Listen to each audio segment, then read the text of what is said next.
O incendio xerou unha gran expectación en toda a contorna, sendo martes e a escasos metros da feira foron moitos os curiosos que se achegaron ata esta zona da Rúa Castelao.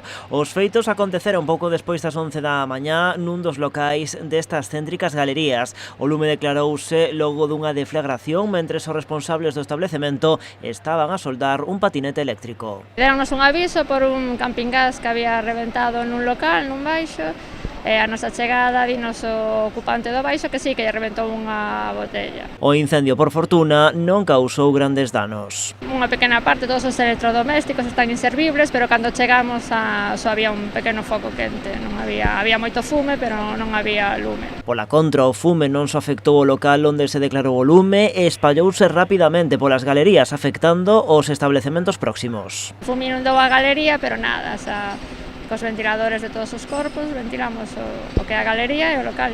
A chegada dos servizos de emerxencia, todos os negocios da galería xa estaban desaloxados, unha reacción rápida por parte dos propietarios que evitou que ninguén se vise afectado por inhalación de fume. Cando chegamos estaba desaloxada a galería, había xente o que na rúa, pero que era as galerías e os locais xa estaban desaloxados. O dono do establecemento e tamén algún veciño da zona alertaron ao 112 deste suceso. No operativo, ademais de emerxencias, participaron os bombeiros de Vilagarcía, a Policía Local e a Policía Nacional.